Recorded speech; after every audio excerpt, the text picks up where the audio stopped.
On today's Best of Coaching Coordinator episode, I share the insight of 10 coaches on teaching the game.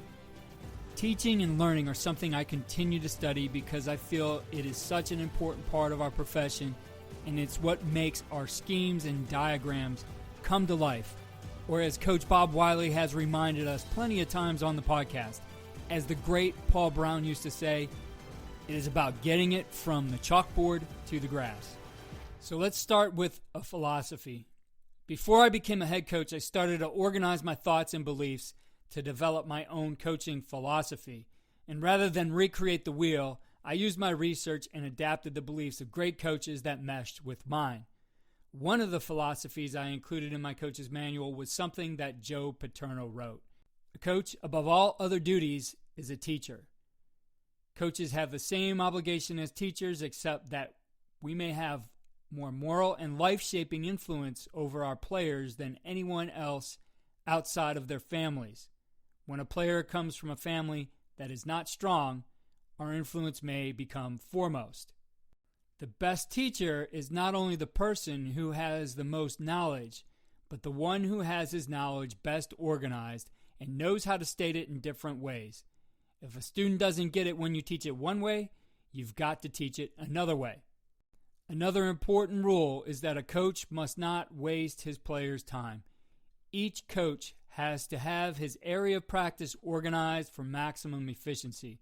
The practice should be organized in a way that each player gets maximum coaching time.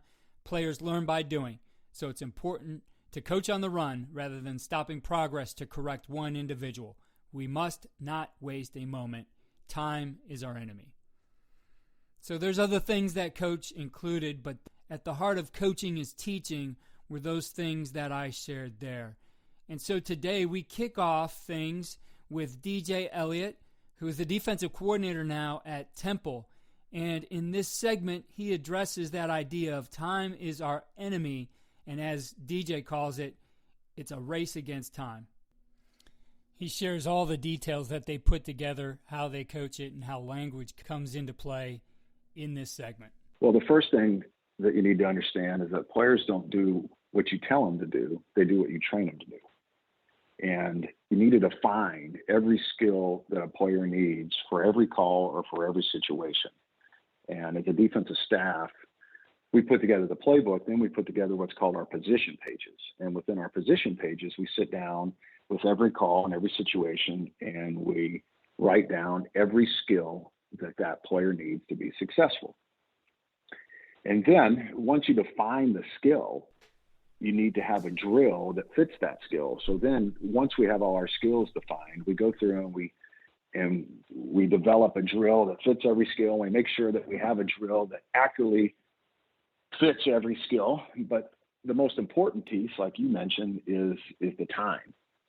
You know, practice is just a race against time. And you're constantly trying to find places that you can work those drills, because those are what develop the player's skills to being successful, whether it's pre-practice, post-practice, special teams, walkthroughs, individual. And you need to be really detailed in your individual too. You need to make sure that you're getting the most out of your individual. And as a coaching staff, we harp on that before we even hit the field. We make sure that we're using the proper buzzwords in our meeting rooms. We make sure that we're all on the same page on exactly how we're going to coach each technique. And there's many techniques that apply to the whole defense. And we practice those in what we call team drills. For example, tackling, takeaways, pursuit, interception drill, screen drill, blitz circuit. We have the same coaching points for each position within those team drills. And we take 5 minutes every day to work one of those team drills. We go through our blitz circuit. We don't even tell the players which blitz we're running. We just tell them which blitz technique they're running. And we'll work it to all different types of schemes. We'll work it to a slide protection, to a man protection. We'll work it versus option. We'll work it versus zone 2, zone away. We'll work it versus gap scheme 2, gap away. We'll work it versus boot, a reverse, or quarterback throwback. and we'll mix up which schemes that we're going to work on each particular day within the blitz circuit. But what you've done is you've trained every player on how to execute that blitz technique within that blitz circuit. And so all they have to know is their technique. And once they learn that technique, you can call multiple pressures because they've executed that technique to every different type of scenario. Another one that we've implemented is screens. So each player within a screen has a certain fit. We call it the who am I. So the who is the player that fits outside the screen. The am is the guy that fits in the alley. And the I is the guy that's inside the screen.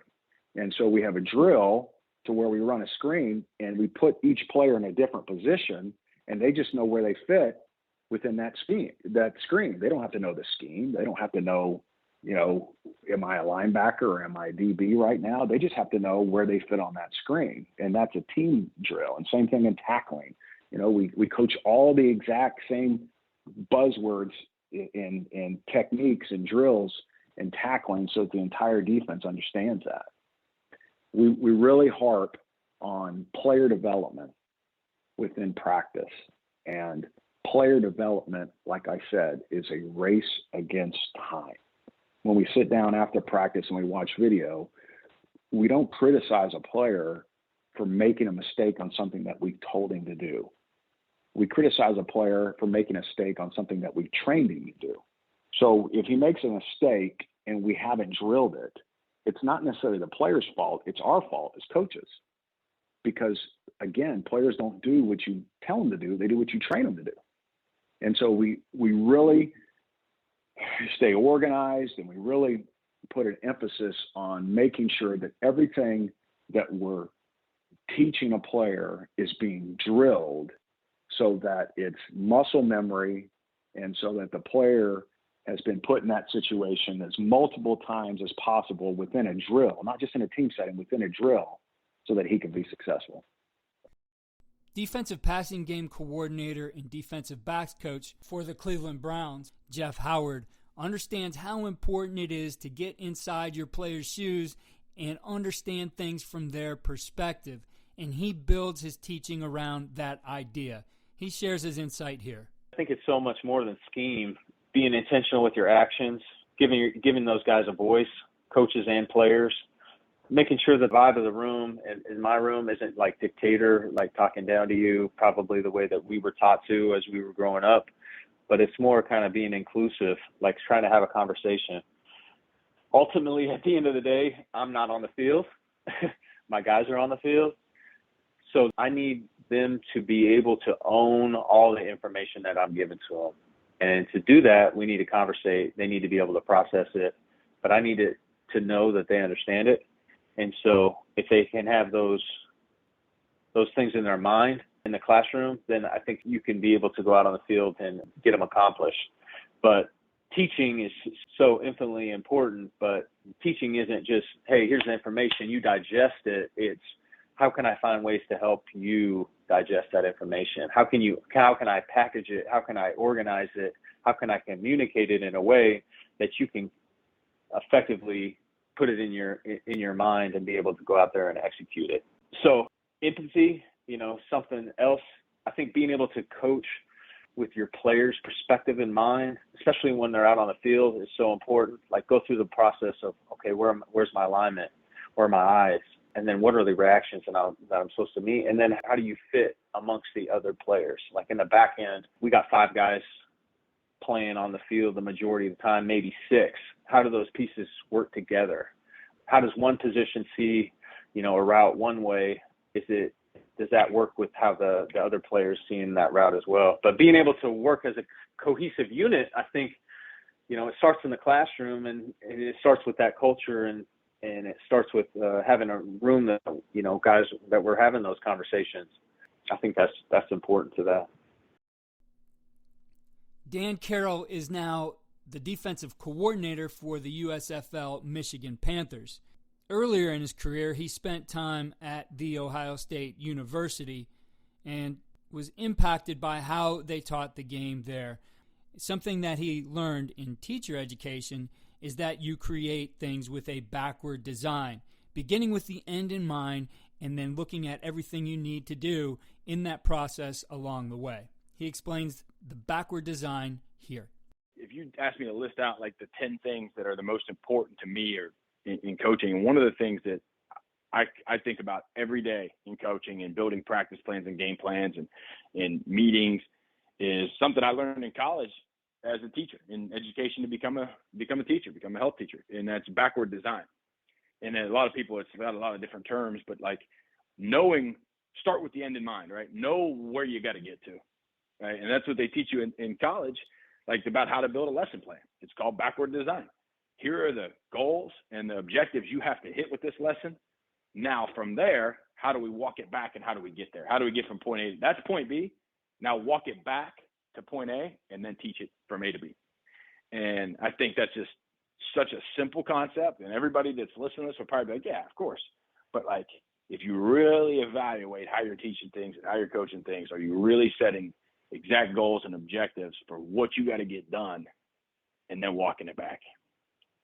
And I think that that's such a powerful tool, and it's such a simple thing to get good at. But just like so many things in life, simple's not easy, right? It's a simple concept. That don't mean it's easy, but it is simple. And I think it's so important for guys and coaches to really look at it through that lens as they build out how they're going to teach things and install things.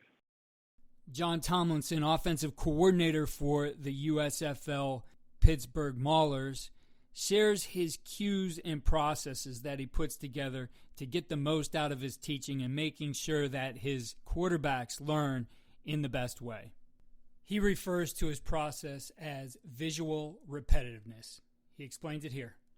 I'm going to give you two words, visual, and I'll use this other word that's almost like the two words go together, visual repetitiveness. All right, and so repetitive is auditory, and it's the visual. And this has worked for me in the quarterback room for years, but it's also helped me in the running back room. So when I break down film, obviously I put a playlist together just like everyone else at every level, because I've seen it in XOs when I was working for David Lee, when I was with the Browns. I've seen this when I was with Kirby Wilson, and I was in the running back room with him in Oakland before they became the Vegas Raiders. And when I was with Frank Reich in Indianapolis, it was the exact same way. Film supported everything, and he always had a plan going in. Each of these guys had a plan going in. This is the film I'm going to show because this is what we're going to focus on this particular day, whether it was install or addressing an upcoming opponent, and we want to talk about, how to attack them in red zone. So for me, it's the film, and then it's the repetitive cues of, guys, how do we read this concept? After I teach it and I show it and I repeat my verbal cues, as the meeting progresses, I'm asking them questions that I should already expect to get the answer from because I just said it about maybe 10 times. Mm-hmm. So they've walked out of the meeting and they understand it because they keep hearing it and hearing it and hearing it. The repetitiveness of me saying it as I go through the film, each cut up, but they also see it. And so, and I know we had talked about this. From what I've learned, I created a teaching mechanism just for that. One of the things I've seen with young quarterbacks is their inability to understand coverages because there's never a mechanism to help them understand it. Now, while every coach has a great way of teaching it, sometimes the best way to shape them is give them those cues, visual repetitiveness. And so as an app I developed that helps them understand coverages, they learn it first in a classroom, and then as they play the tool, they keep seeing coverages. Now they start to understand the importance of, hey, is it a 2 high shell or is it a 1 high shell? Or are the safeties inside of 10 yards, which represents this probably some kind of zero coverage or off man. And so the same way I develop the tool is the exact same way I teach. And so this is, I've been doing this for years. The same thing, visual repetitiveness. Always have the film to show them. Don't get too wordy. And just give them those repetitive cues, which usually align around their rules. Mm-hmm. Whether it's re-ID and pass pro, or if it's being a running back, hey, man, what do we do in jet protection? All right, what's your assignment here? And I just keep, hey, I got the mic to them. So they hear it all the time. We look at a clip. I got my red laser just like everybody else. Hey, I need you to come up here. Show me what Mike and Sam is on this. What did the center say? What did he ID as the Mike in this particular, pass concept? Boom. He goes up, he points, and that keeps all the other guys away because they're probably saying to themselves, man, he's going to call me. Mm-hmm. So I try to make sure I support those two big words all the time, visual repetitiveness. And everything I do, it's constantly a repetitive nature, but I reinforce it by letting guys in the room be coaches just for a minute. Alex Mirabal, the offensive line coach for the Miami Hurricanes, believes that all of this is much like the classroom in that it starts with a lesson plan. You have to be very detailed in planning out every step in the process, whether that's your individual meetings, your walkthroughs, individual time, or things that go into team. And he shares that insight with us here. Well, you got to have a lesson plan, right? As a teacher, I was required to have a lesson plan every day. Every day I was required to have a lesson plan. This is what we're going to cover today. We're going to cover the three branches of government. Boom, this is how we're going to do it. We're going to start here, right? And by the time the bell rings, I've got to have all this accomplished, right? Every day I go into a meeting room, I have a lesson plan. I have a lesson plan. Every time I walked out to the practice field in high school, I had, these are the drills I'm going to do today. Boom, in this order. Boom, okay? I've got 14 offensive linemen. We're gonna work 2 pods, 7 and 7. Or I've got 12 offensive linemen. Okay, we're gonna work 3 pods working inside zone combos. How are we gonna do that? To me, that's coaching, that's teaching. But you better be organized. You can't be doing that on the fly. You can't be doing that on the fly. You got it. So I have a lesson plan. I have a way to. And in high school, I used to have to write the lesson plans, and you have to hand them in, right? Well, here I don't have to write the lesson plans, but I do write them. I don't have to hand them into anybody, but I keep them for myself. Mm-hmm. I'll have a cut up when I go into the meeting room. I'll have a cut up, and the cut up will be in a specific order as to what, why, and how I'm teaching stuff, right? And then when we go out to the practice field, I've got, this is what we're going to do. This is how we're going to do it. This is how we're going to be organized with it, and I spend more time doing that than anything. So those things that I took from the classroom, I use every day. So I create lesson plans every day. I have an objective every day. This is what we're going to do every day. Hey, I've got this many. And that's why I tell the trainer all the time, don't tell me, just give me the number. Who can't go today? Okay, I don't got 14 guys. Okay, I got 13 guys. How am I going to make these drills efficient with 13 dudes? Mm-hmm. And that's kind of where it comes with my intensity that you're talking about and stuff like that. I'm very anal about that. I need to know how many guys I got available. Boom. I might be pissed off that I only got 10, but I'll figure it out. But it'll now help me set up my drills, right? And we're doing drills, Keith, and boom, we're going to do this drill for 5 minutes. Boom. I'm looking at, as I'm drilling, I'm looking at the clock. Boom. 5 minutes are up. Boom. I'm going to the next drill. I don't care. I don't care how many reps we got or didn't get. Boom. I'm going to the next drill. Boom. And it kind of creates an edge, creates a mentality, creates a sense of urgency for me and our players. When I was a high school coach, I did the same thing. And that was just something that I learned from the guys that I was blessed to have been coached by in high school, to have been blessed to have coached alongside in high school. They were real teachers, that were organized and had a purpose and had meaning. And that really stuck with me. And it drives me crazy when I go out to high school practices and I see guys that aren't organized. I see standing around and all that stuff. That drives me crazy. And people say, well, it's only high school. Well, BS, because I was a high school teacher, right? But right. A high school teacher, when I was a high school teacher and I was a high school coach, you couldn't convince me that I wasn't coaching the Dallas Cowboys offensive line. You couldn't convince me that I wasn't coaching the Miami Hurricanes offensive line. When I'm out there coaching the Miami Hurricanes right now, their offensive line, you can't convince me I'm not coaching the LA Rams O-line. You can't convince me I'm not coaching the Dallas Cowboys O-line. You can't convince me that. You can't convince me I'm not coaching the next national championship O-line. Because if you think you're not, then you're not. And I think that's where my high school stuff all stems from. The detail that you put into it and taking that time. Teaching starts with setting a purpose. Legendary special teams coach in the NFL, Mike Westhoff, shared with us how it's so important in your teaching to talk to players in a manner in which you see them becoming. Your players need to be A students, and you have to figure out a way to make it happen. Why we actually do learn. A little philosophy that I like is a psychologist named Chaim Janot.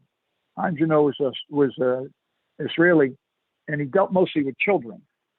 And he believed that when you deal with children, if you can teach them and talk to them in a manner to which you see them becoming, their chances of becoming that are tremendously enhanced. So your third grader comes home and he had a tough time in math, and you look at his math test and you let him know that he's kind of a dummy. Well, you're right, because he'll probably end up being a dummy. But you let him know that that's not at his level, and you find a way to keep bringing him along to it. The key thing is find a way. When I would walk in and look at that room of 40 faces, all looking at me. Now, I bet so many a certain number are already made it. A certain number have a really good chance. There's a certain number that have no chance. But then there's that group that are right on the edge. How are they going to do it? And you have to find a way to make them learn. You know, one of the most storied professors at many universities can be a top professor on campus. And in his class, and he might fail 40%. In our business, you fail 40%, you're going home tomorrow. These students have to become A students, and you better figure out a way to make it happen. Sometimes it takes more than others. Sometimes you may have to draw it. You have to help them. You have to bring them in for extra credit. Like Ben Kotwika, when he was with me, he would have a little extra quarter class every Wednesday and Thursday night, sometimes even on Friday. And the guys would come in and they'd sit in there with him, and he'd go over film with them. A lot of times what he did is he would level off what I had thrown very complex problems at them. He would help them kind of digest it and smooth it out. And it really worked. It worked for us. And so it's just a matter of figuring out how to do it. If you listen to what some of the guys said in the book, Zach Thomas, Larry Izzo, of how, it didn't matter what role they had, whether it was a small role like Zach Thomas, or it was a real large role on special teams for Larry Izzo.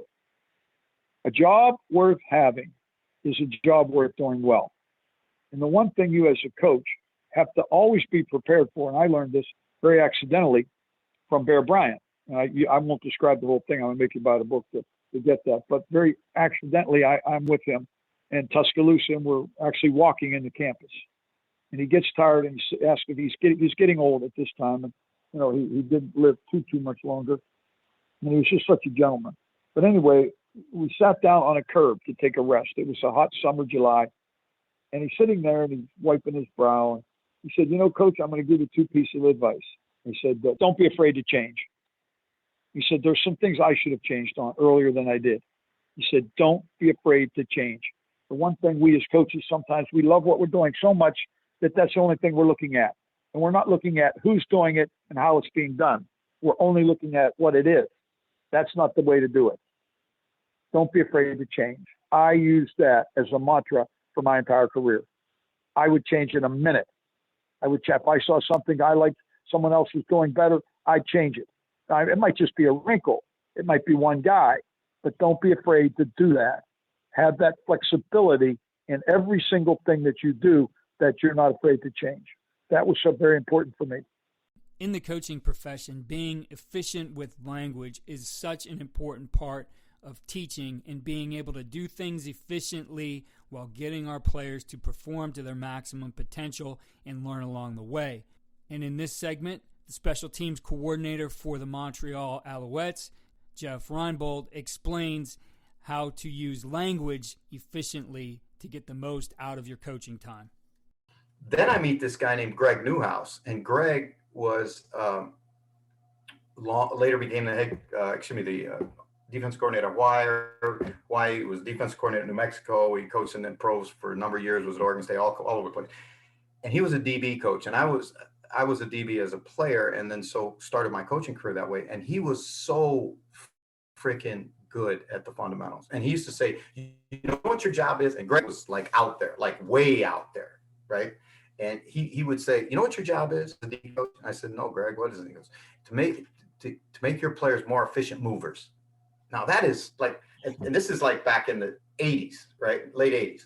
And I go, make them more efficient movers. He goes, yeah, learn the game, break the game down. I mean, that's the way he'd approach it. He goes, you have a responsibility to your players to learn the game. You know, you know what cover 3 is, but you got to help that kid move. You got to help that kid become a better player. How does he get from there to there? Where does he put his eyes? That's the way Greg talked. He was that rapid fire.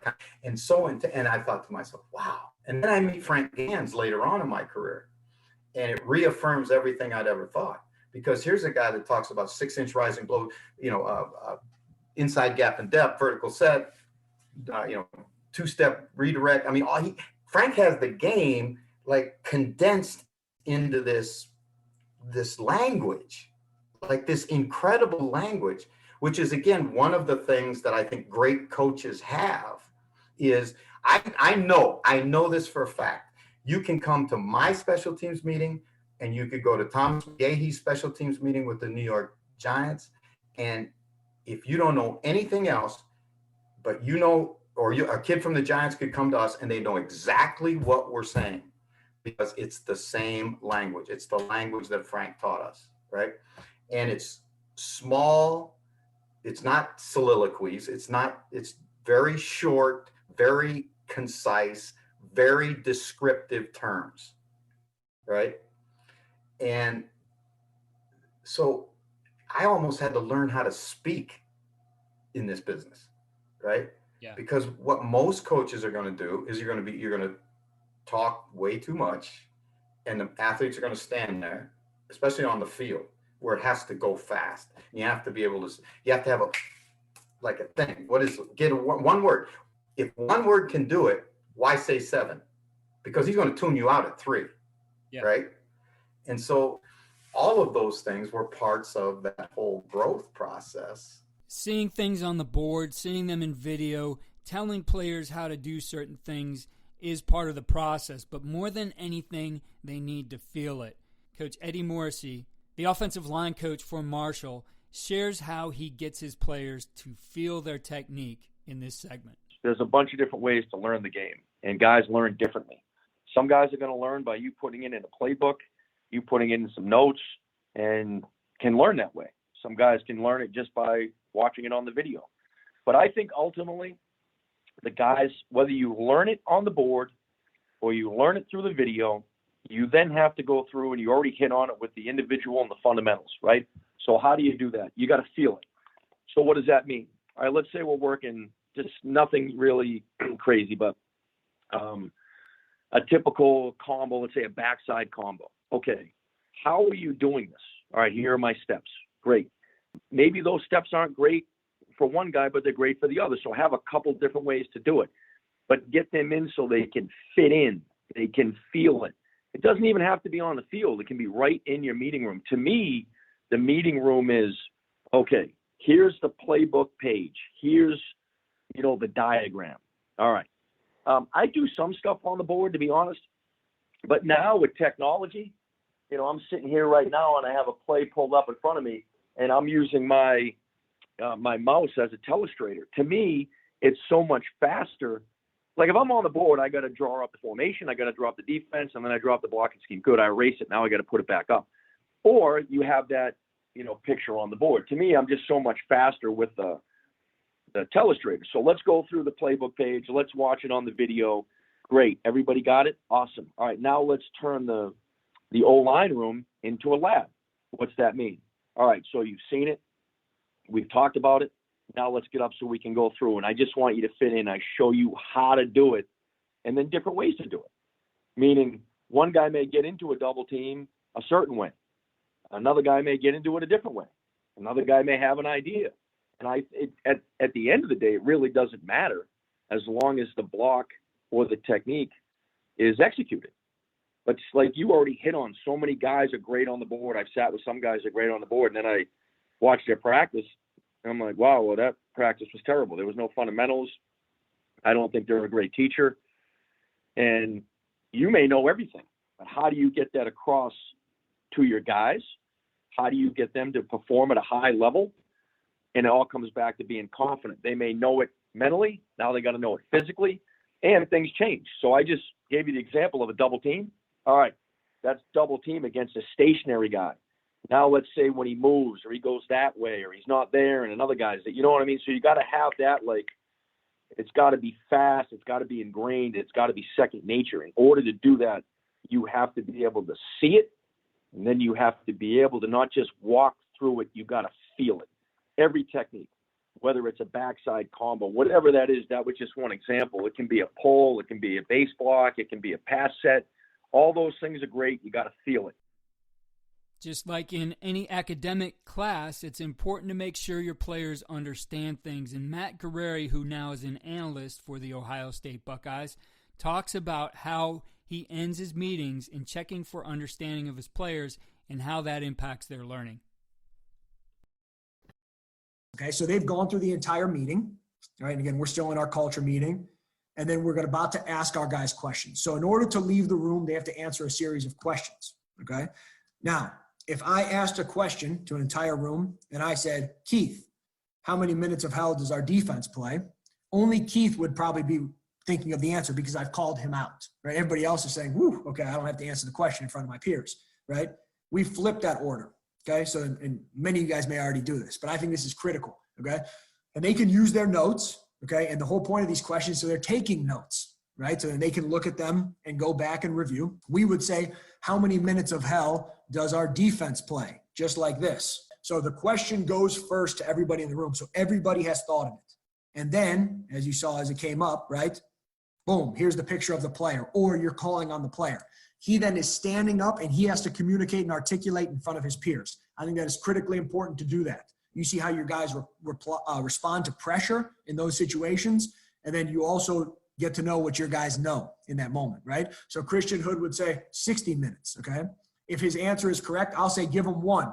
Everybody in the room will clap 1 time, or give him 2, and they would clap 2 times there. If he is incorrect, I will call on somebody else. He will sit down, right? The other person would stand up. They would answer the question. If they are correct, and they would sit down, and Christian would stand up, and he would repeat the correct answer, right? So at the end of the day, he has to make sure he was called on, and he's going to make sure he articulates the correct answer, even if he's just repeating what someone else said, right? So here's another example, right? Name 2 focus points for this spring, right? So 2 things that we're going to focus on this spring, okay? And this is Brandon Hill, who's one of our senior linebackers, and Brandon may say the 55 and discipline and conditioning, right? Give him 1, bam, and then he would sit down. Name 2 winning edges. So again, the question comes up first, right? And then, so everybody can think of it, and then we're calling on whoever it is. Here's Ahmad Craig, one of our freshman defensive ends, will be a rising redshirt freshman for us. And then he's responding. He may be saying junction points, and the whole room goes, got to win him, right? Smart swarm, meet me at the ball, right? Give him 1, and then he would sit down.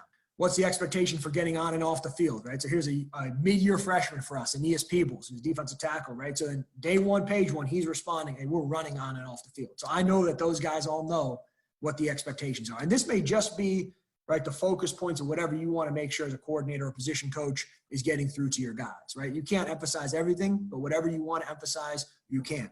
And again, once this happens, then your guys are saying, oh man, I'm about to be quizzed immediately on this stuff. So what happens, right? They're writing notes like crazy in meetings, okay? So if you check their notebooks before you would do this compared to after, is a drastic difference for us. So that's what we've learned, from some of our teaching stuff that we've studied.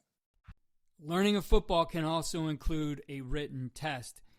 And I think this short segment from longtime New England Patriots coach Dante Scarnecchia really pulls things together. He gives them a written test, but he allows them to work collaboratively on this test. And in doing so, they start to work on their communication as well as showing what they know and what's been taught in that classroom that particular day. I think written tests are great teaching aids to see what a player knows, okay? And I give a lot of written tests to them, especially in the spring and especially during training camp.